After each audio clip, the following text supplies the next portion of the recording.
गुजरात के बीच खेला गया आईपीएल 2024 का 7वां मैच पसंद आया हो तो वीडियो को लाइक जरूर कीजिएगा। दोस्तों, आईपीएल 2024 के 7वें और सबसे रोमांचक मुकाबले में एक दूसरे के आमने सामने थी। आईपीएल इतिहास की दो सबसे बड़ी दिग्गज टीमें चेन्नई के एमए चिदंबरम स्टेडियम में चेन्नई सुपर किंग के सामने चुनौती लेकर खड़ी थी गुजरात टाइटंस की टीम। ऋतुराज गायकवाड़ के साथ शुभमन गिल के लिए यह खुद के कौशल को साबित करने की अग्नि परीक्षा थी और फिर चेन्नई के शेरों ने धोनी के नेतृत्व में गुजरात को ऐसा सबक सिखाया कि डिफेंडिंग चैंपियन का बोलबाला पूरे क्रिकेट जगत में सुनाई दिया। सबसे पहले इस रोमांचक मुकाबले में टॉस के बॉस बने गुजरात के नए नवेले कप्तान शुभमन गिल और उन्होंने पहले मेजबान टीम चेन्नई को बल्लेबाजी करने का न्योता दिया जो उन्हें इतना भारी पड़ने वाला था उन्होंने तो सपने में भी नहीं सोचा था। चेन्नई की तरफ से रनों की ताबड़तोड़ बरसात करने के इरादे से ऋतुराज गायकवाड़ के साथ रचिन रविंद्र की तूफानी जोड़ी मैदान में उतरी थी।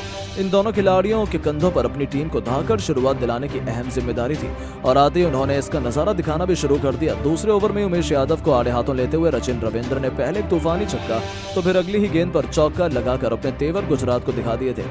गुजरात के गेंदबाजों को विकेट की दरकार थी क्योंकि ये दोनों बल्लेबाज धीरे धीरे रन में वापसी कर रहे थे जो गुजरात के लिए बड़ी मुसीबत खड़ी करने वाला था और जिसका दर्द था वही हुआ।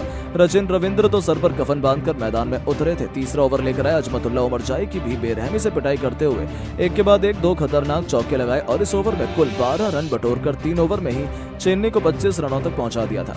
तो चौथे ओवर में ही इन दोनों खिलाड़ियों ने कुल 16 रन बटोरे तो फिर 5वें ओवर में भी कुछ ऐसा ही नजारा हमें देखने को मिला। ये दोनों खिलाड़ी तो गेंदबाजों से खिलवाड़ कर रहे थे। अपनी मनमर्जी के मुताबिक वो गेंदबाजों को बाउंड्रीज के बाहर डिपॉजिट किए जा रहे थे।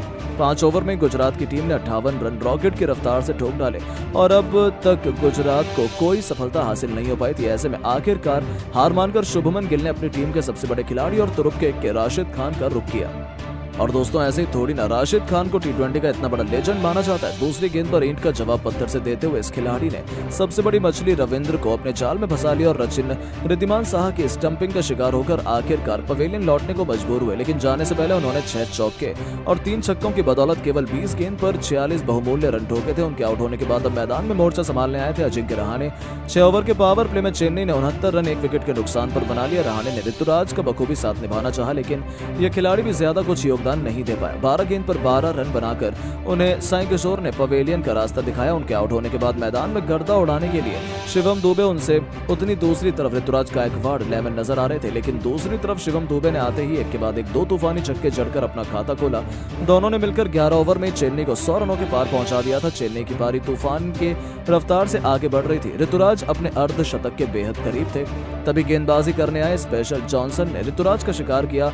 आउट होने से पहले चेन्नई के कप्तान ऋतुराज 5 चौके और 1 छक्के की बदौलत 36 गेंद पर 46 रन बना पाए।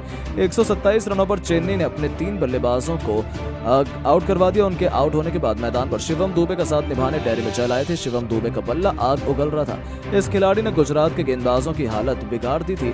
इस खिलाड़ी ने एक के बाद एक 5 छक्कों की बदौलत केवल 22 गेंद में तूफानी अर्धशतक ठोक दिया था। वो अकेले गुजरात के लिए यमराज बने हुए थे। हालांकि तभी राशिद खान के जाल में ये बल्लेबाज भी अपने घुटने टेक गया।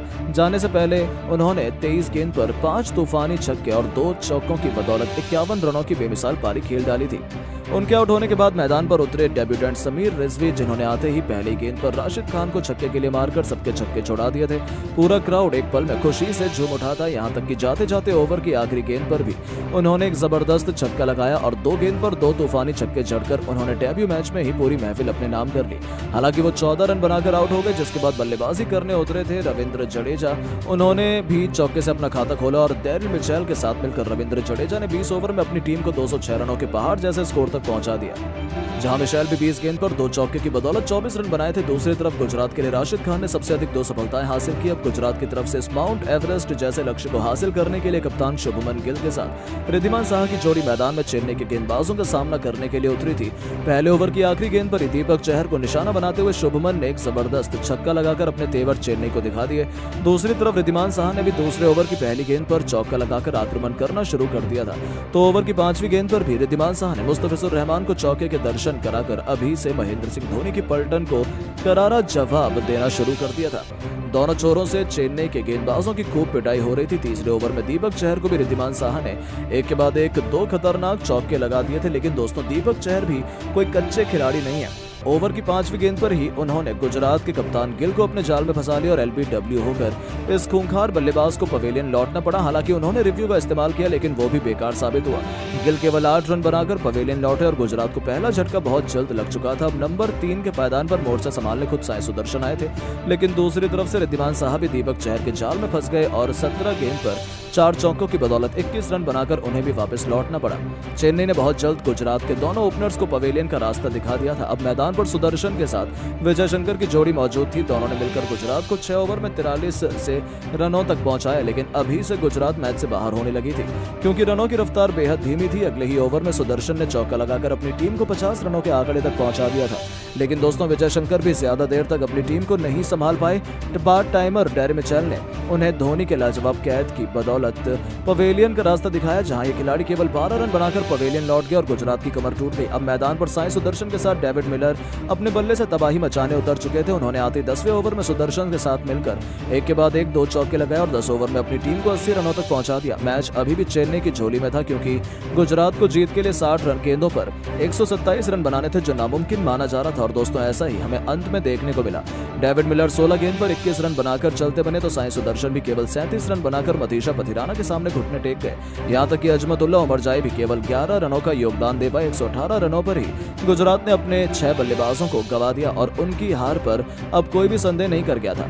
देखते देखते मैच के पूरे 20 ओवर खत्म हो गए और गुजरात के बल्लेबाज बड़ी मुश्किल से केवल 143 रन बना पाए और चेन्नई ने अपने घर पर 63 रनों से ये मुकाबला जीतकर गुजरात को उनके सीजन की पहली हार से रूबरू करवा दिया, जहां मैन ऑफ द मैच बने शिवम दुबे। लेकिन दोस्तों, अब आपको क्या लगता है कि चेन्नई और गुजरात में कौन आईपीएल 2024 की चैंपियन बनने की बड़ी दावेदार है? अपनी राय नीचे कमेंट बॉक्स में जरूर दें और ऐसी शानदार खबरों के लिए चैनल को सब्सक्राइब जरूर करें। धन्यवाद।